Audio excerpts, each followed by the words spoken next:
Now Ayrshire Radio podcast presents Ayrshire Insights with Elliot Boyce. Welcome back to Ayrshire Insights with me, Elliot Boyce, and as promised, we have a brilliant guest on today's show for this week's Local Legend Spotlight. We have got Emily and Beth from Beth Browning's The Bakers. Ladies, a massive thanks for coming on the show today.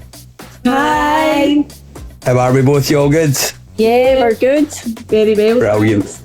Right, we're going to find out a lot about you and about how it all started at Beth Browning's The Bakers. But first of all, it's a Sunday and I'm pretty sure you guys have been absolutely rammed this morning with people coming in. So, if you were to choose your go-to on a Sunday morning, would it be tea or coffee? Coffee. See, I'm a tea drinker. I like a right baby tea in a big giant cup. Brilliant. What would you go for, tomato sauce or brown sauce? I'm definitely tomato. Yeah, I'm tomato as well. Yeah, no, I'm the same. Alright, same there. And the big one, if you were to walk into Beth Browning's The Bakers and go for a Sunday morning roll, what would your choices be? I think mine would be a rolling sausage and, of course, with our award-winning potato scone fried on top with a big dollop of red sauce. Oh, that sounds good. That's it. That's going to get me hungry. I know. I think mine would be, I quite like a BLT. So, like morning roll with some bacon, lettuce, tomato and some mayo. Yeah. Kind of like There we go. Yeah. Semi-healthy for a Sunday. Yeah, it's yeah. Right, we're going to find out a lot more about Emily and Beth very soon. You're listening to Ayrshire Insights with Elliot Boyce. Now Ayrshire Radio. If you've just joined us, I'm chatting with Emily and Beth from Beth Browning's The Bakers, and we're hearing how it all began. So Beth, take us back to the early days. Where did you grow up? I grew up in Kilmarnock, but I spent a lot of time in Hurlford, where my father ran a family business, J.H. Browning and Sons. Spent a lot of time, as I say, in Hurlford. When I was a kid, my mother used to take me down to see my dad because he worked all the early hours in the morning, so I hardly seen him. So I would spend a lot of time in Hurlford. So I think this might be quite an easy answer then. What was your first job? Yeah, I worked in the family business. Started at a young age, about 12. My father would say, do you want to come in at the school holidays and help us? So I would go and work a few hours to earn some pocket money. I couldn't, at that age, you couldn't reach the table, so I would stand like in a milk crate so that I could reach the table to jam the snowballs or empty the wee pastry cases out their wee metal shapes for the strawberry tarts. And it's all gone from there. So starting with that, obviously being a baker's in your blood, and starting it from working in your dad's business. Did you always have the plan that you wanted to have your own business, or did you just work up in the family business? How did it go from where it was to what it is today? Yeah, I've always been in the family business, the baking trade, and I always wanted to own my own business. That happened 25 years ago. I opened my first place. It's in Kilwinning, and that's when I called it Beth Browning's Bakery. But there's always been a baker's in the family business. It goes way back to my grandparents. They started. So, going on about that place in Kilwinning 25 years ago, I know for a fact, I think my auntie still visits you every single week to get her stuff in Kilwinning, always down the high street and seeing it. How, when you first opened your doors, did you just see that this is going to work, or how did it go right at the very, very start? There was already a baker's, well-known baker's in the place, Finney's.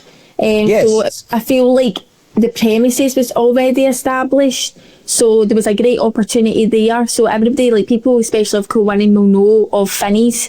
And then you just came 25 years later and took it on yourself, seen the opportunity there and thought, I'm going to branch out solo and do this as Beth Browning's Bakery. It's funny you mentioned that. I actually know Anne Finney really well, and when you met, I didn't know that was in the same place. That's really cool. Is that where it started? Yeah. There we go. So starting there from Finny's the Bakers, you then took over with Beth Browning's the Bakers, and it has gone from strength to strength. We're going to talk about the big wins and the biggest lessons. We're going to do it just after this. Tune in live every Sunday from 10 a.m. for Ayrshire Insights with Elliot Boyce. Only on Now Ayrshire Radio. Now Ayrshire. We are still with Emily and Beth from Beth Browning's the Bakers. Now, we've heard about the early days. Now let's talk about the business journey. So what would you say the first big win for Beth Browning's the Bakers was?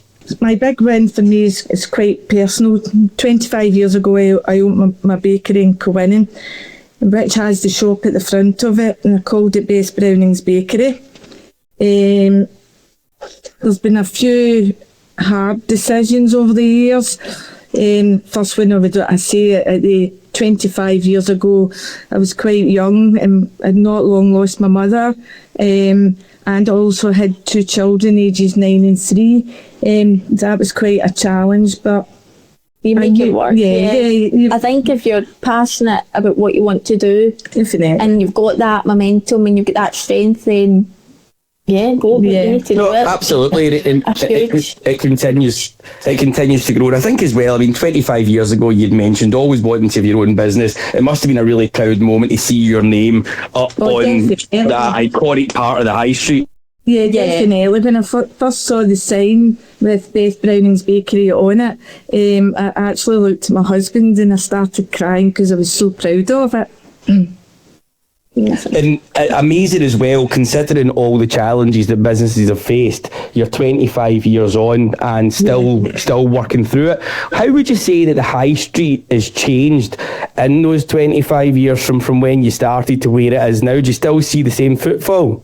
The footfall, like you obviously get a range of variety. You get your like local people that come in that maybe are retired and they live alone or that, and they come in religiously every single day for like 2 rolls and a couple of tatty scones. But then you also get your school kids then come in, your college, obviously we've got the James Watt College behind us, so you get that rush. And then you also get like mums with their kids coming in, dads like after they've took their kids to like football training on a Saturday. Like there is a wide variety, but I think a huge thing is it's changed in a way, like you've got more competition. Like there's obviously companies that sell very similar to us with big established names then join the high street, and that's extremely that's a challenge when you hear these big names come and you think, oh no, like is this going to impact us? But if you've got such a relationship with customers and you've been there, as you say, 25 years, you build a bond that they're going to maybe go and try it, but you know they come back. They're going to come back if their stuff's great and they like you, of course. Like I think what you say as well is the personal touch. Every single item that goes past, gets sold to anyone, is getting seen by the people who started it. It's get that passion and that quality that the bigger chains sometimes will lose when you don't have the owners at the helm of it anymore. Exactly. That's what I always say to my mum, like the people see you and that's impressive, and they see it coming straight out. You know, there's days we're running low in rolls and I'll say come back in half an hour and you'll get them piping hot coming out an oven. Like that's a real, you don't get that. An achievement. That's something to be proud of. So talking about your involvement then, Emily, from the business, so obviously your mum started the business 25 years ago. At what point did you start getting involved and where does that evolve with you?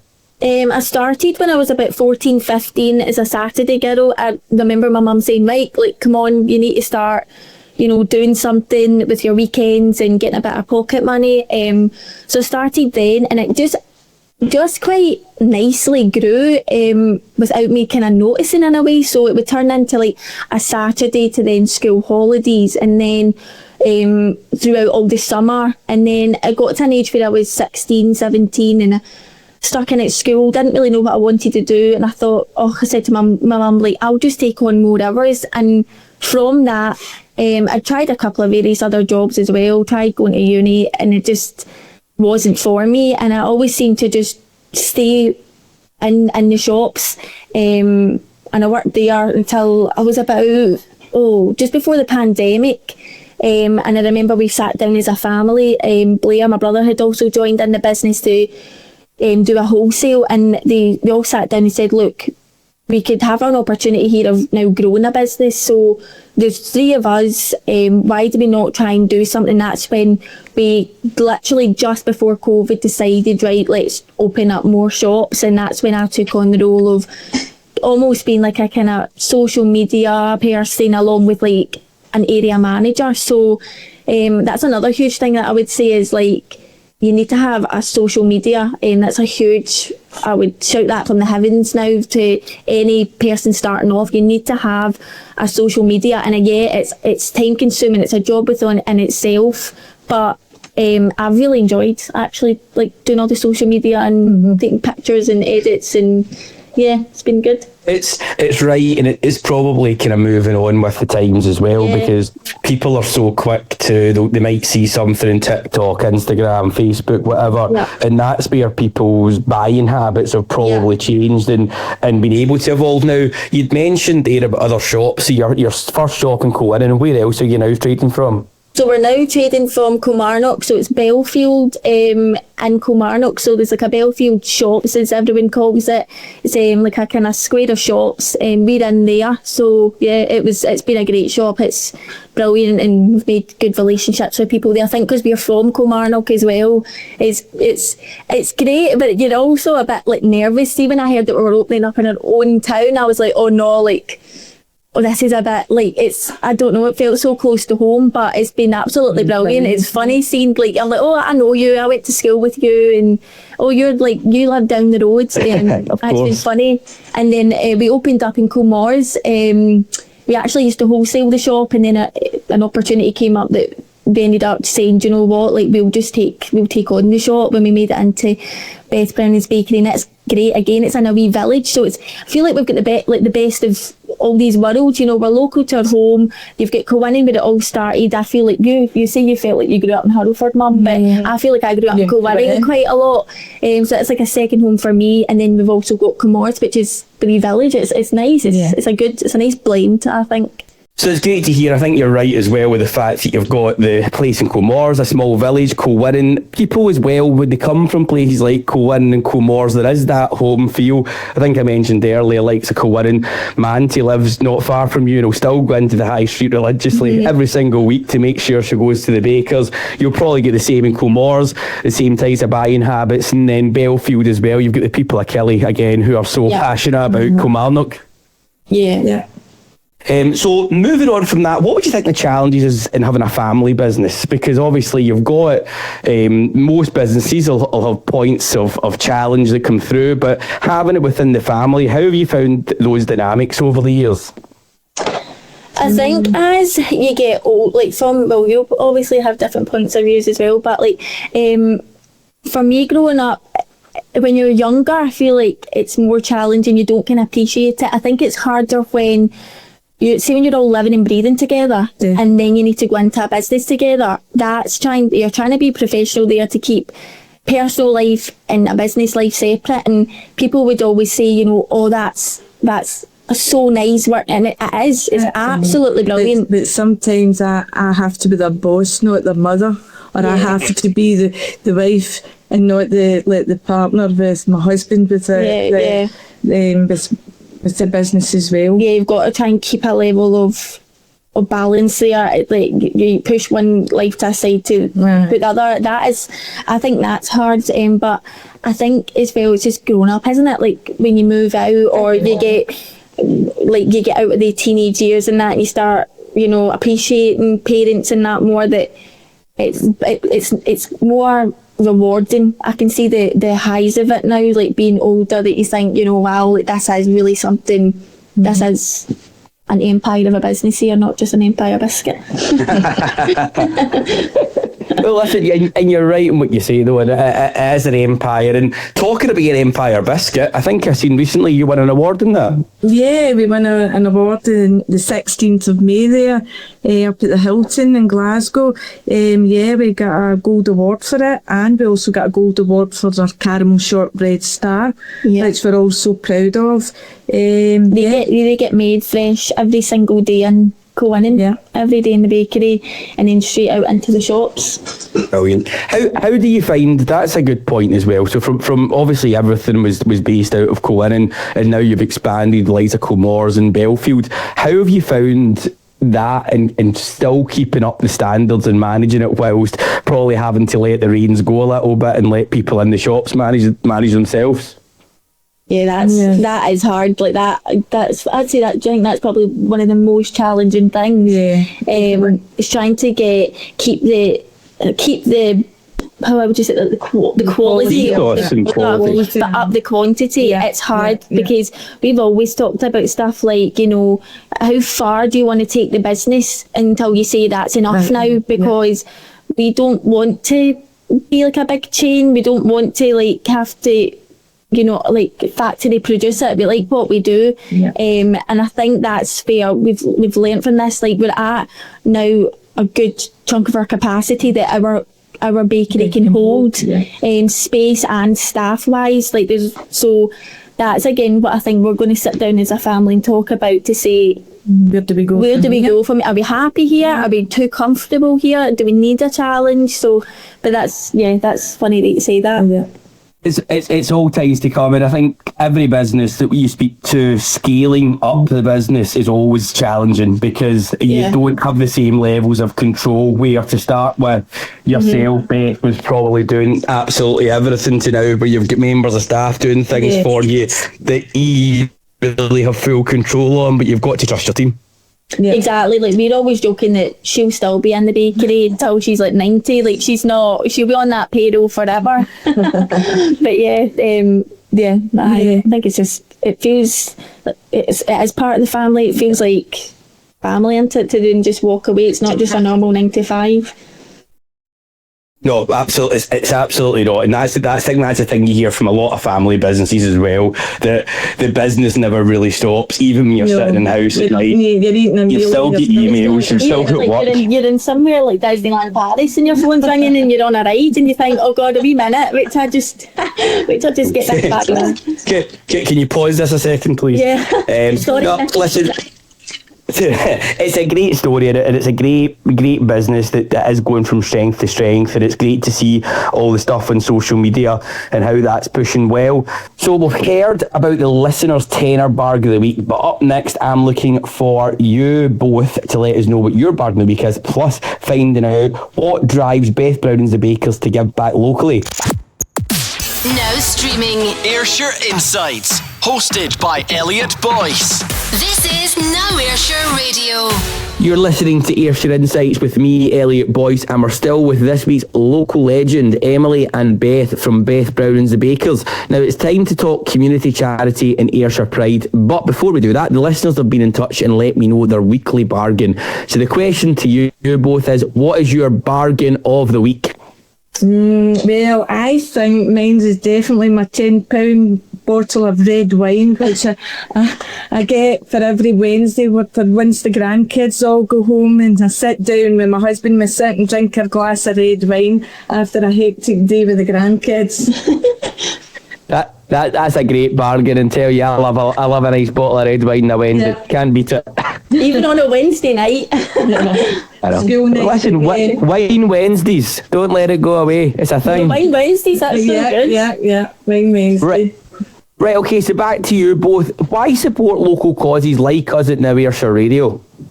We feel like it's great to help the community because I feel like we're all in it together. Like, everybody's trying to like help each other, promote each other. Like, I'm all for, you know, if you just stay in this rut of kind of just being by yourself, there's only so far you can take it in this day and age. We all need a bit of support from each other, whether it's financially or like publicly, or, you know, everything. I just feel like we all need to come together as a team. So we support like local charities. So we actually support the Crosshouse Children's Fund, which we give hundreds of pounds of them like monthly to them to support them. But in return, like, they've asked us if we'd like to start maybe doing like Christmas stalls or whatever, when they're doing like open days. I think it's like various events at parks or whatever that you'll go to, and you help raise money for them, but it also gets your name out there, gets your business out there.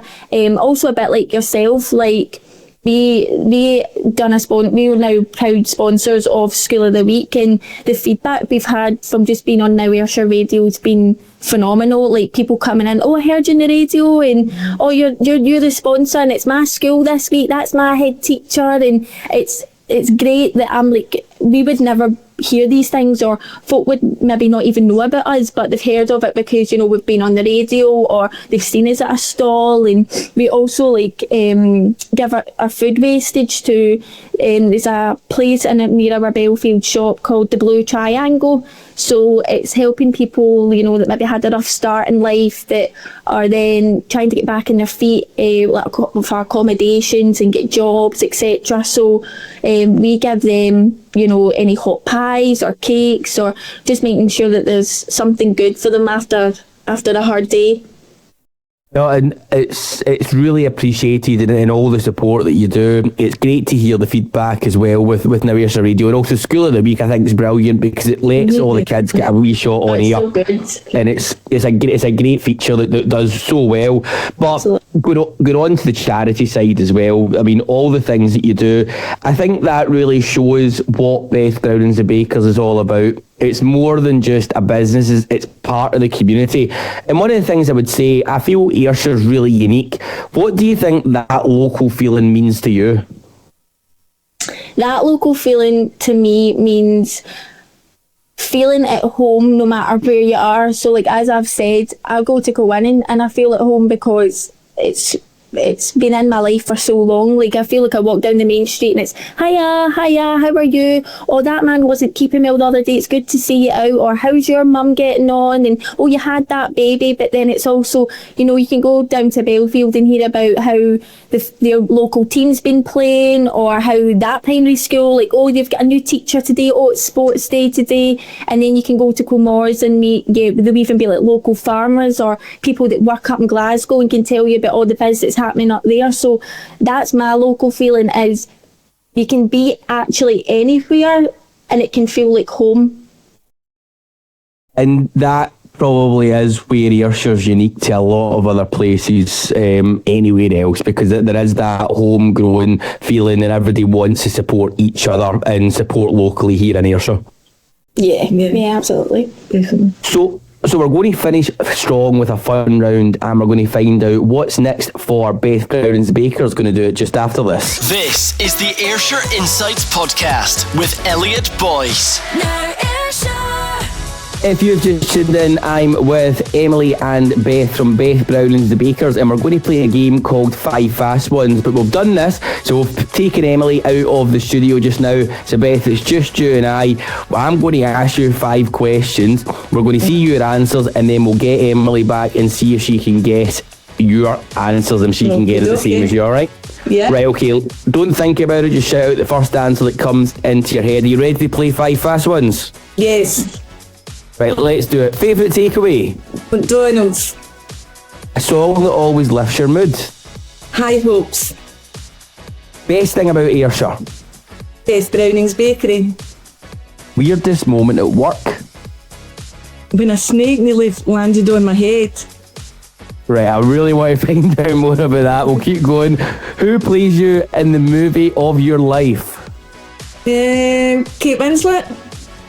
There we go. Right, thanks for playing 5 Fast Ones. We're going to ask our guests every week to get involved. We'll give Emily a shout now. Emily, come on through. So Emily, you're back in the studio. Your mum has just given the answers of what her favourite things are, or what she thinks, and you've got to see if you can guess what answer that she said, right? Right, okay. So, the first one, what's your mum's favourite takeaway? Takeaway? I don't know, because you like to go, you're a going out woman, you like to go out for your dinner, so that's a hard one. Favourite takeaway? You picked one, you could go to any takeaway, walk in anywhere, what could it be? I want to say Chinese. Nah, McDonald's Chinese? She went for. McDonald's? She went for Is that your favourite? McDonald's. Oh, okay. What about a song that always lifts her mood? I think it's a Bruno Mars one. it's either going to be Bruno Mars or like, well, I was going to say Adele, but Adele's not really like lift your mood. I'm going to say something like Bruno, what's that, 24 karat magic. Bruno Mars. Aye, that's wrong. She went for High Hope with Panic at the Disco. What do you think she said? What do you think she said the best thing about Ayrshire is? The best thing about Ayrshire? You're going to say there's Patty Scones? Us? No. She did. We'll give you that. Shed Bed Sound into Bakers. Good. Right, you've got one. What do you think the weirdest moment at work that your mum's had has been? No, and is it what I think it might be? Yeah. What? Is it the one where I was getting ready to like leave, and it was, I don't know why, it was just me, my brother and my mum was in the bakery one night, and I was like, right, come on, I'm going out, like we need to go. And she went outside to pull the shutter down, and she went, oh my god, and then I was like, what's going on out there? And then I said to Blair, you better go out, something's happened. So he went out, and all I could see was his feet like backing away from the building, and I'm going, no, something's happened here. So I was like, what is it? And all I could hear was you or Blair going, there's a snake. So I'm like, a snake? Have they actually been real? So I climb under, and no word of a lie, 128 Main Street, and there's a snake, this orange snake, slithering about the floor, and I'm going, is that a prop? So then the mailman went by, and half of the public shoved it in the mailman's bag and called the test. So I'm hoping it's going to be that was probably the most. That is absolutely spot on. I'm glad you told the story, because we only got snake nearly fell in heads, so that's brilliant. You know, it turned out it was actually, there was a pet shop, remember that? And they had lost it for 2 years. It had escaped from the shop. And it had been. I think I remember reading this. Yeah. I think I remember this. Did I not do a Facebook post? And I was like, sorry, no steak pies today, yeah. Steak pies today. Right, and the last one, who plays your mum in a movie of her life? Oft. A movie of her life? Oh my god, that's a hard one. I think you'll struggle with this one. So we'll give you the answer. It was Kate Winslet from the Titanic. That was the one we come up with. That was it. So you and Dad up say okay. Thanks both for playing 5 fast ones. We're going to get a guest every week to get involved with that. You managed to get 2 out of 5. 2 out of 5. That could be worse. It could be 1. So. Exactly. Right, okay, so what is next for you and your business? I suppose we would always like to maybe expand a wee bit more, but to do that we would need a larger premises. So I think that would be the next thing. To try and see a bit bigger bakery. We'd like to probably look at places and maybe open a bigger bakery. What I've actually been doing, like kind of behind the scenes now, is branding. So we've decided like we need to kind of get with the times, and like on our cake boxes and bags and like soup cups, coffee cups, to start getting our logo out there more, because we feel like so many people buy from us and then walk about with it, and I'm like, we should really have that like showing. We should be proud of that. So that's what I've kind of been doing right now, working with companies to get our logo right. Yeah. Brilliant. So listen, it's all relevant. I mean, especially when you're going over multiple areas as well. It's about building that brand and trying to make it the normal thing for anybody who wants something to go to, and that's the way to get out there. Let people see it and shout about it, because it is a good product. What is one thing that you hope for Ayrshire's future? More small businesses. Like we need more, not even like hospitality or that, but just to see my generation, I want to see them succeed and say, like, just whatever ambition you've got, if it's starting up a business, whatever it may be, like, just do it, because what have you got to lose? Like, that small idea that you've maybe got going, imagine that, like, shoving that in a shop could, that could be your dream come true, like be the key in the door to no matter what, like all your success. So I would like to see younger people taking a step forward, or maybe like even if their parents are in like a sort of business, I'm like, join it. Like you like it'd be great to like my mum has friends that have businesses and that, and I like be great for like their kids to do it, so that, you know, like when we get to that age, we can go, wow, like how many generations it's went down again.